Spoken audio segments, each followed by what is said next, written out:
1 month after the U.S. captured Nicolas Maduro, is Washington trying its Venezuela template on Iran? Not the part where special forces swoop for foreign leaders. Rather, the part where the regime and its apparatus can stay so long as Washington gets what it wants. In the case of Iran, maximum pressure, and Donald Trump's initial promise to protesters that help is on the way seems to now be morphing into an art of the deal style nuclear bargaining. We'll ask about next Friday's direct talks that are still on despite tensions in the Arabian Sea and the Strait of Hormuz between the Iranian foreign minister and Trump's New York real estate buddy-cum-special envoy for hot zones, Steve Witkoff. Witkoff, whose busy week started with a stop in Israel, how very different times are from 2015, when the UN could still broker an Iran nuclear deal with all the permanent members of the Security Council. Today, despite sanctions, last June's US and Israeli strikes against nuclear facilities, and most recently, after a ferocious crackdown that's possibly left tens of thousands of Iranians dead in just a few days, the clerics and the Revolutionary Guards still rule. With all the upheavals in the region, what next for a traumatized nation and for a region in flux? Today in the France 24 debate, we're talking about Donald Trump and the attention that's turning from the bloodbath to the nukes. With us from London, journalist Tara Kongerlu, adjunct professor at Georgetown University, author of The Heartbeat of Iran. Welcome back to the show. Thank you so much for having me. Bertrand Besancenot, former French ambassador to Qatar and Saudi Arabia. Good evening. Welcome. Thank you. Welcome as well to Rina Bassis, Paris correspondent for Al Monitor and Israeli Public Radio Khan. Thank you for joining us. On the go, by the way, you can listen to the show wherever podcasts are streamed. Let's start with the latest. The White House stating that those talks for Friday are still on, despite a couple of hot spots. In the Arabian Sea, the U.S. military saying an F-35 jet shot down an Iranian Shahed drone that approached a little too closely to its USS Lincoln aircraft carrier. The Pentagon saying it had, quote, unclear intent. Earlier, the British Navy tweeting that unidentified gunboats approached a merchant vessel in the Strait of Hormuz. AFP reporting it's a U.S.-flagged tanker, the Stena Imperative, which instead of following instructions from those boats to, quote, stop the engines and prepare to be boarded, instead increased speed and maintained course. A U.S. warship then escorted the vessel. Tara Kongerlu, in the second incident, we don't have yet confirmation that those were in fact Iranian ships, but it seems to follow a pattern we've seen before. What do you make of these mini spike in tensions? And if I may, I'll add a third, which is, according to the Reuters news agency, Iran wants to move that Friday sit-down in Istanbul to Oman.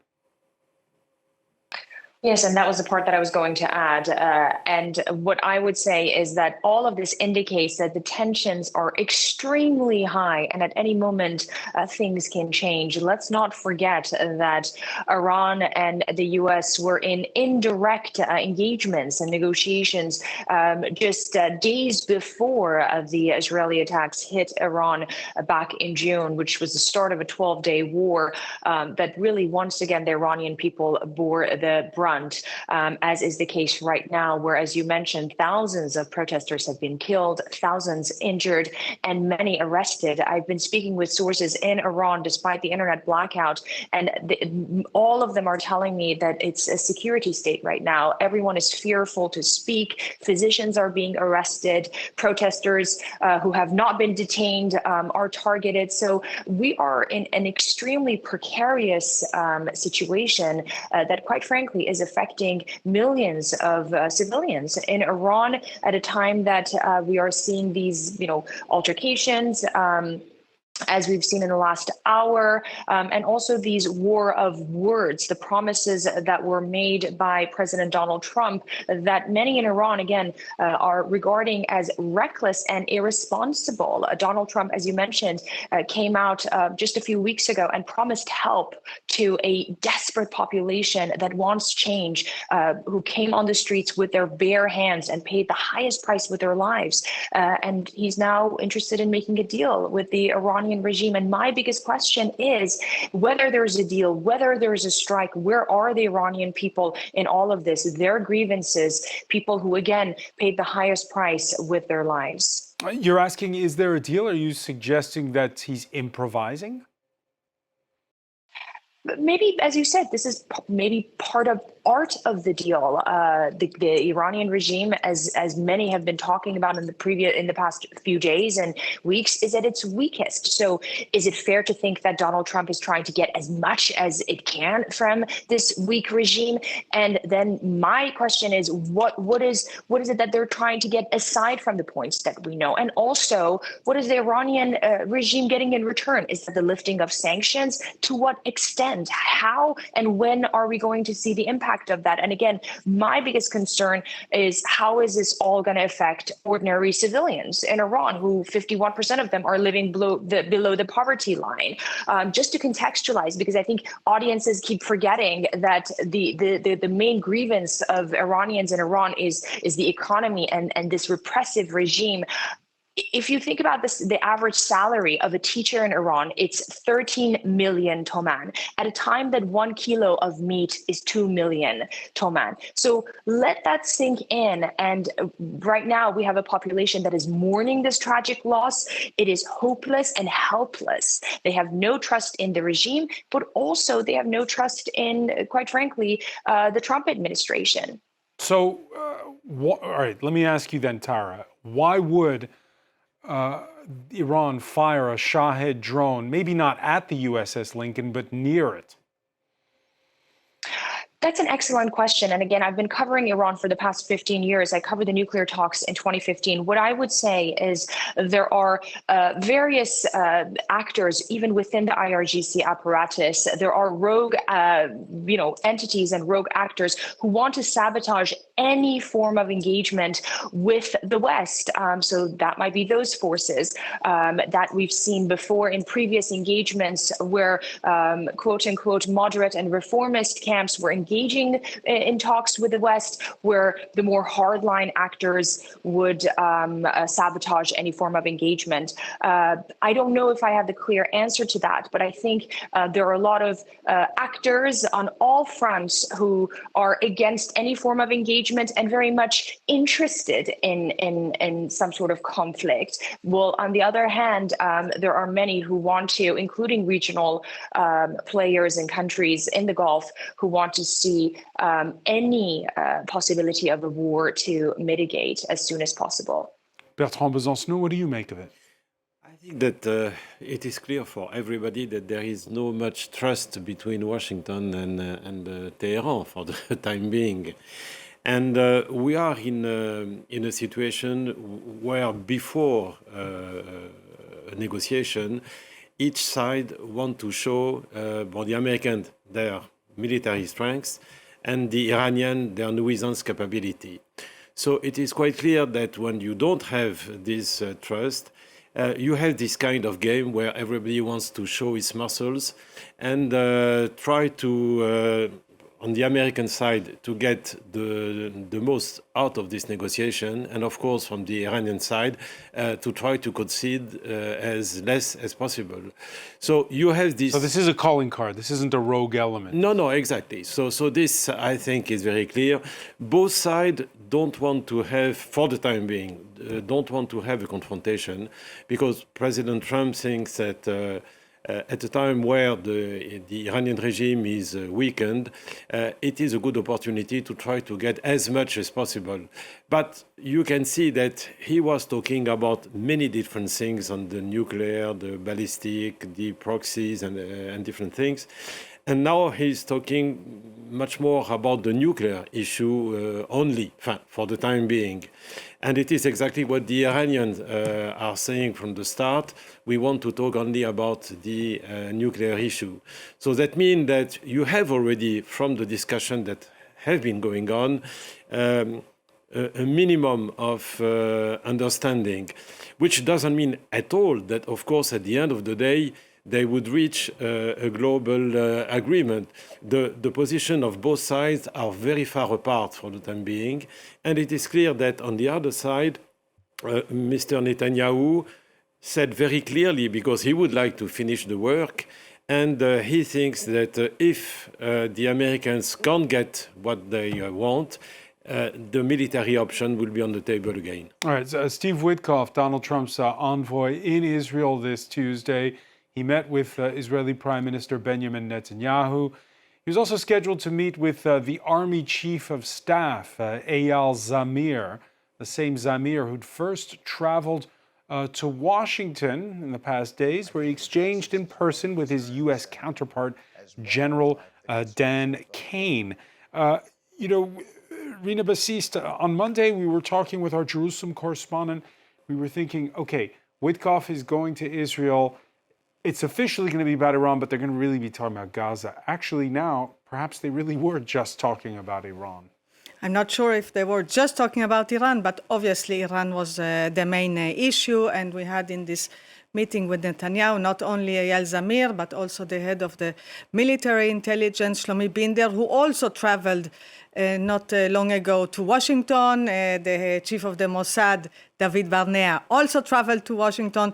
So you see all the heads of the Israeli security apparatus were in that meeting with Prime Minister Netanyahu and with the envoy Steve Witkoff. And just as that Shahed drone might have been, as Ambassador Besancenot says, a calling card, was this a calling card, or were they actually planning stuff? I don't think they were planning something. I think that Israel was presenting again what they have already argued in their meetings with the interlocutors in Washington, the same concerns that Israel is harboring. And first of all, and the ambassador is very right, because Iran seemingly extremely weakened, but it's not acting as a weak regime. On the contrary, the Iranians are as excellent negotiators as they have always been. They have suffered the 12-day war. I mean, their aerial defense system is almost completely ruined. A big part of the nuclear program was damaged. Enormous international criticism after the persecution of the protesters. And what we see the Iranians still insisting, as if they have the upper hand, that first we should only talk about the nuclear, we should not talk about the ballistic missiles, we should not talk about the proxies. And it seems that the Trump administration might be going in that direction. And the Israelis are extremely concerned about that. They are extremely concerned because the ballistic missiles are the most imminent danger to Israel.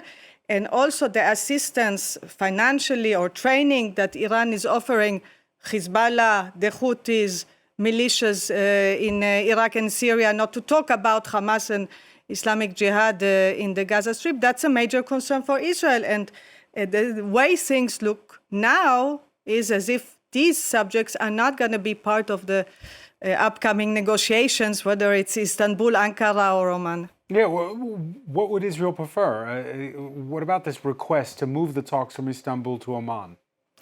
I'm not sure Israel has that doesn't matter so much for Israel, I think, because in any way Israel does not consider Turkey as a friend, on the contrary, as a foe. So it's not as if Israel is very keen that the talks would take place over there. Israel would have liked to see a strike, but that's not on the table for the moment. And in that case, what Israel is trying to push is for the best possible agreement that Israel could get. Let me ask you, Bertrand Besancenot, Steve Witkoff, he's in Israel. He's then going to go to the United Arab Emirates to talk about Ukraine, and then he's going to negotiate with Iran. What's your experience as a diplomat? Can you do all those things in 1 week? Personally, I'm not really convinced that he is the most bright negotiator. And I remember at some point when President Trump himself said that the Iranians are losing every battle and winning every negotiation. So it seems that apparently even President Trump knows that the Iranians are excellent negotiators. I'm not so sure that... so are the Russians and the Ukrainians. So there's a lot. Exactly. How can he do all this work in 1 week? I'm not so sure that the American team is... well, of course, they are representing the most powerful state in the world. But at the same time, I'm not so convinced that they have the best negotiator. But at least they are the people that trust President Trump. So he wants them to talk on his behalf. And the others know that they are doing so because they have the trust of President Trump. But I'm not so sure that technically and in diplomatic terms, the American team is the best suited. And for the host of Friday's summit, if it is in fact Turkey, a bit of a balancing act. Turkey's Recep Tayyip Erdogan, who's been on a state visit to Saudi Arabia before traveling on to Egypt. Turkey, part of the International Muslim Brotherhood, to which Qatar and Hamas belong, while maintaining diplomatic relations with Israel, Tara Kongerlu, cool relations, as Rina Bassist explained. But your thoughts on how Turkey plays this now?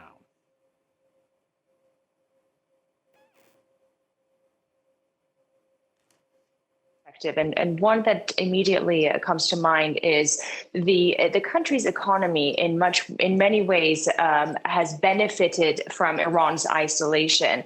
And so that is one of the reasons that regional countries, including Turkey, as well as Saudi Arabia, the UAE, and other countries in the Gulf, are not interested in long-term Iran coming out of this economic isolation and reaching its full potential. And perhaps this is a longer discussion, but I think in addition to that, a conflict as well in Iran, a full-blown war would not benefit Turkey as it would be receiving an influx of refugees. And that's something that the country wants to avoid. And the third is this balancing act that you mentioned between Europe and its relations with the United States and, of course, the region. Also, let's not forget that Turkey has a lot of stakes in Syria and is quite occupied with that front as well. One thing, if I may add on Donald Trump and its calculus within the administration, I do believe fundamentally that whatever happens, whatever comes in the next couple of days,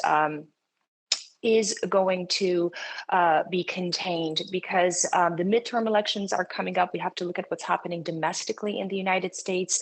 And Donald Trump, as we have seen being his pattern, does not want a long and full-fledged war and conflict. And whatever he decides to do is going to be contained. So I think whatever happens is going to happen sooner than a full-on conflict with Iran. And of course, if there's a deal, that's a different story. But I think right now, based on what the news that's coming in and what we're seeing in the region, there might be potential of some kind of a military activity rather than a deal that seems to be a bit out of reach, if it is actually going to be just focused on the nuclear talks. Yeah, just the nuclear talks, because as Rina was spelling it out, Tara, there's three demands, right, from the U.S. side. Yes. Nukes, it's about the missiles, the Iranian middle and long-range ballistic missiles, and also about cutting out support for regional proxies.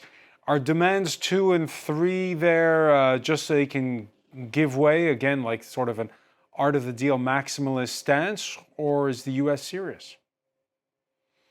So the missile program was never part of Iran's negotiations. That was off the table. And the fact that they're re-entering the conversation, and I listened very carefully, by the way, because Iran's foreign minister, Arakchi, was in Turkey just a few days ago holding talks with his counterpart. And the question came up, and he gave a very diplomatic answer.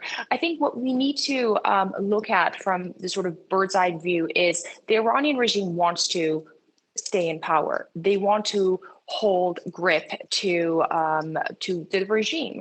And with the talks of a regime change, they're more adamant and more keen to do that. So the question is, are they going to give more concessions, including the missile program? And if so, how? And is that going to be part of this discussion? Or are they going to come up with a deal that pertains to the nuclear file and then move on to the missile program? But again, the bottom line is that this is a weak regime. They want to hold on to power and they want to survive. And is Donald Trump going to allow that or not? As part of the nuclear talks, by the way, we are talking about zero enrichment. And again, this has been a red line for the Iranian government. And now there are talks that they might agree to that. The second question is, where is the uranium going to go to? There are talks that Russia might be storing them. And also the issue of the proxies you mentioned. Iran's strongest proxies and allies were Hezbollah in Lebanon that, again, are now quite weak. We can all agree on that. The Houthis in Yemen as well. Its presence in Syria has very much weakened. And then you have the question of Iraq. Kataib Hezbollah in Iraq just a few days ago came and said, we are going to support Iran if there is a war. But of course, with the developments in Iraq, the United States is very closely looking at the Maliki government, the potential government that's going to come in power. So I wouldn't say that Iran's regional proxies would be a priority in these conversations because they are not necessarily at its strongest. But I'm interested to see how the missile program and missile file is going to play, and whether or not Donald Trump is going to take a quick win and say, we made a nuclear deal and the rest let's forget about. Because I think, again, looking at President Trump and the pattern of his deal making, he's very interested in quick deals, quick wins, and the rest sort of are left to be seen, as the case in Venezuela. Let's not forget that the entire government and regime of Maduro is still in place. His vice president is in power. So if Donald Trump is going to do the same in Iran, we have to wait and see. Donald Trump, who's been talking up that whole send an armada concept, like he did with drug boats in the Caribbean before the operation to grab Nicolas Maduro in Venezuela. Let's listen to what the U.S. president said on Monday. Well, I can't tell you what I'm going to do because right now, we have a tremendous force going there, just like we did in Venezuela, even bigger. And they'll be there soon. And I'd like to see a deal negotiated. I don't know that that's going to happen. So Bertrand Besancenot, the Venezuela, he talks about it himself, that it's like Venezuela. So does that mean you were okay with the regime staying, no regime change? Yes, because I think that for the Iranians, the priority is to preserve the regime. But they know that if they want to get some kind of deal with the Americans, they have to give something. The easiest part is clearly the nuclear one. Because, of course, we know after the 12th of April what happened, their program is, for the time being, cannot be really pursued, really. So we can find, it is the easiest way to find a diplomatic solution with the Russian, as this was said, to say that the nuclear program is stopped in a way or another one. Of course, you will have to find a kind of formula that will keep the face of the Iranians. But it is the easiest part. It's incredible what you're saying, because we're talking about something that could be done in a hurry. And Tara was mentioning it. We spent years with the 2015 nuclear It is true, report. but the situation has and all these mechanisms to make sure you can verify. And here they're going to do something. It is true, but after the what happened on the the 12 war, it is very clear that now the Iranians know that if they want to go on with their program, it will be bombed in any case by the Americans or the Israelis. So they know that this side it is the easiest one to find a diplomatic solution. It is very different when it comes to the missiles, because they know that their only real deterrence capability is their capacity in missiles. So on this part, there is little they can accept, even if they know that the Americans want to have them reducing the number and the scope of these missiles. But the Iranians will really do their utmost to preserve what is their only real deterrence capability. Concerning the proxies, of course, Tehran can say a word to the Houthis or to the Hezbollah, or so there is some kind of margin as well. But on the missiles, there is no margin. So this is why I am convinced that if there is an agreement, and this is not sure, of course, it will be on the nuclear aspect, in particular because the Iranians themselves want to talk only on the nuclear. You agree with that, Rina Bassist? Well, it's interesting because the ambassador correctly said, of course, the nuclear program was extremely damaged. So does it now pose a threat to Israel, to the region? It's a question mark. What Israel fears is, of course, that they will continue, that they will manage to extract these 400 kilos and continue enriching. But that's a process that could take a time. While the ballistic missiles, that's an imminent threat. I mean, Israel estimates that they still have all concluded short, medium, and long range, about 1,500 ballistic missiles.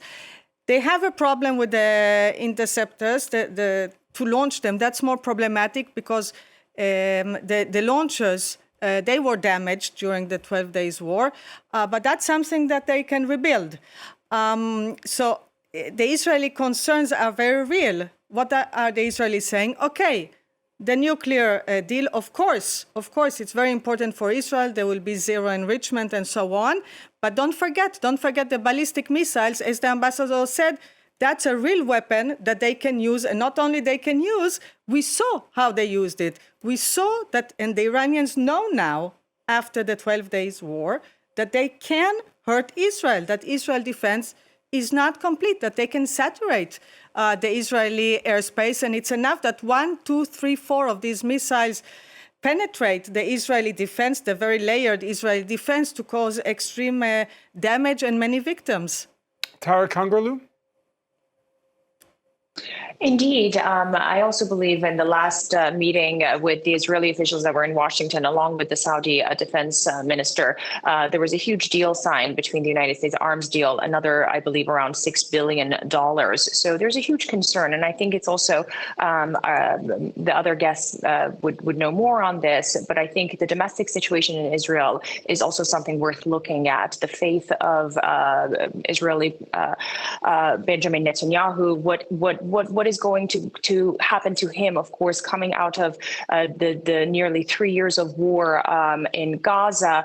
So I think a lot of the faith of Netanyahu and his party and his future has to do with what happens with Iran, whether or not there's going to be a war or not, and how what kind of a role is Israel playing in that. So I think the domestic situation in Israel is also worth looking at. Like France, who have forces deployed in the region as part of the anti-IS coalition, they're expressing nuanced views when it comes to Donald Trump's threats of military force against Iran.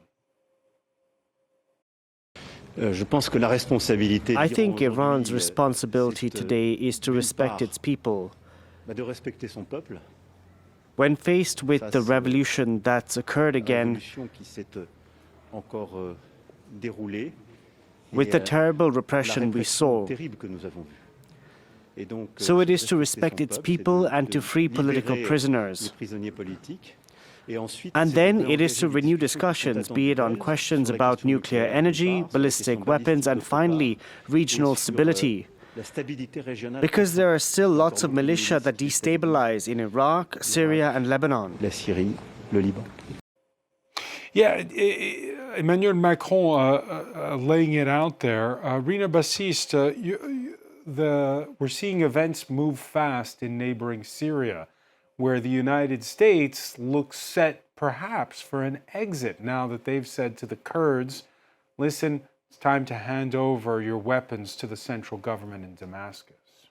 Yes, and we heard President Emmanuel Macron on the Syrian side. The French were quite active and even took an important part in negotiating this deal, protecting the interests of the Kurds.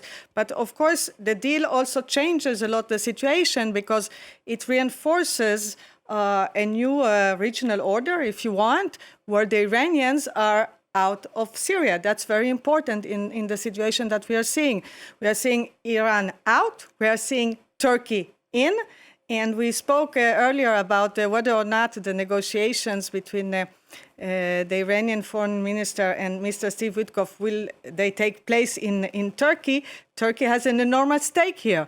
They are getting stronger. Their presence in Syria has been reinforced by this recent deal that you mentioned. As has Israel's, which has also increased the size of its buffer zone with the Golan Heights and has basically struck at will. In a way, but Israel was a bit less involved in this in the discussions on the dealing with the Kurds. Israel is much more invested when it comes to the Druze. There was some sort of disappointment, I have to say, because I spoke with some Syrian representatives that are in France and in Europe about Israel not really playing an active role, not really threatening, let's say, the Shara government, that saying that really you have to give in more to the Kurds, etc.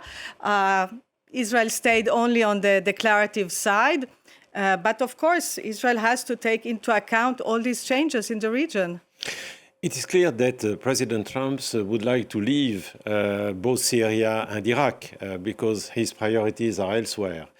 And his solution, if I may say, for the new order in the Middle East would be to have a coalition between Israel and the Gulf state. This is clearly what he intends to do. But at the same time, things are more difficult than what he was expecting, because what we see nowadays is that many of the countries of the region, in particular Saudi Arabia, Turkey, Egypt, Qatar, and now Pakistan as well, are uncomfortable with the ambition of Netanyahu, who wants to be have a kind of primacy in the region. And all these countries are saying we are quite happy not to have anymore the Iranian imperialism. It is not now to get an Israeli imperialism in the region.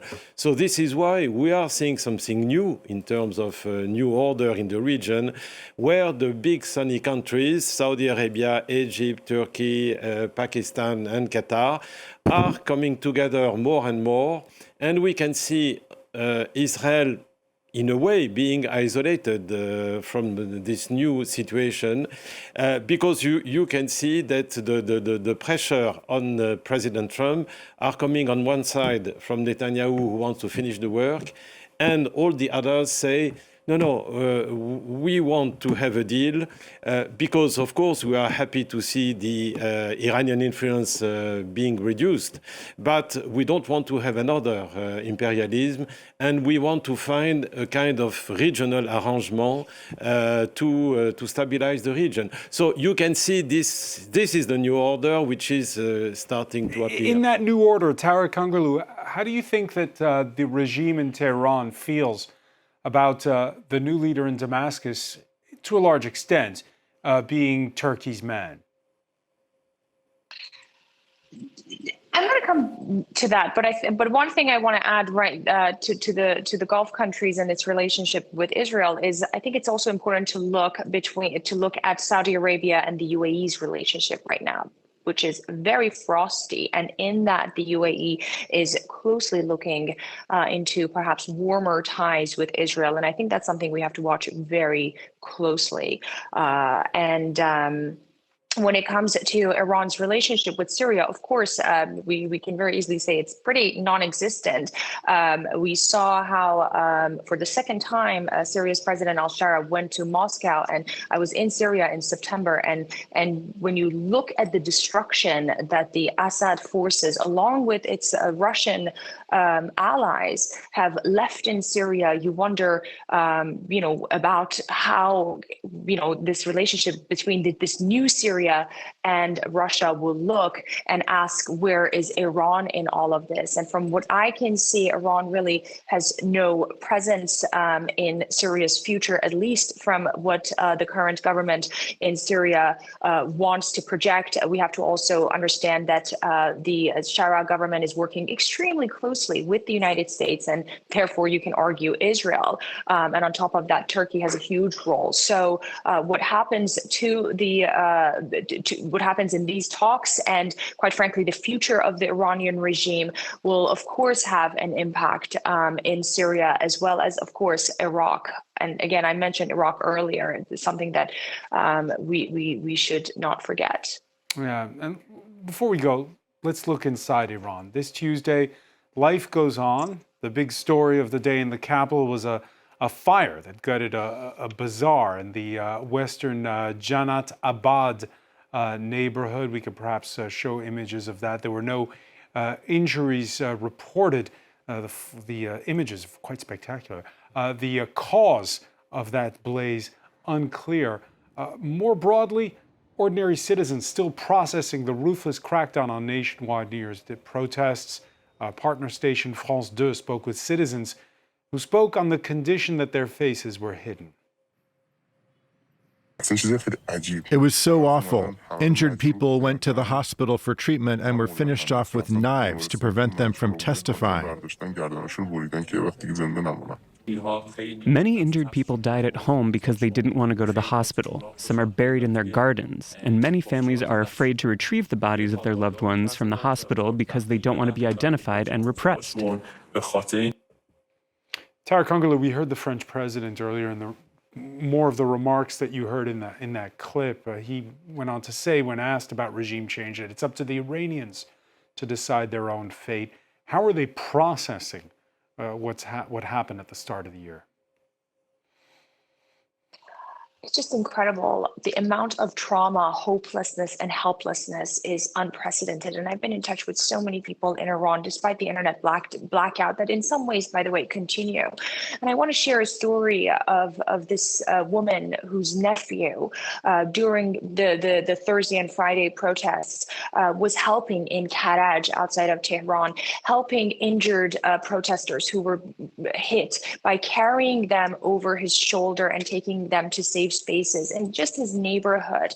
And on Friday, this man was hit himself with bullets and killed with 2 bullets, one in his stomach and head. And this is just one story. And another journalist, a friend of mine in Iran I spoke with, he said 2 of his close family members, one a nurse and another a doctor, in 2 different cities, both are in isolation out of utter despair and anxiety. So you have a nation that's in mourning because of the mass killings that we saw, but also a nation that mentally and psychologically is grappling with perhaps one of the worst chapters of its modern history. And then when you see the Trump administration wanting to negotiate with a regime that has perpetually repressed its people, you have to ask, where are the people and their well-being in all of this?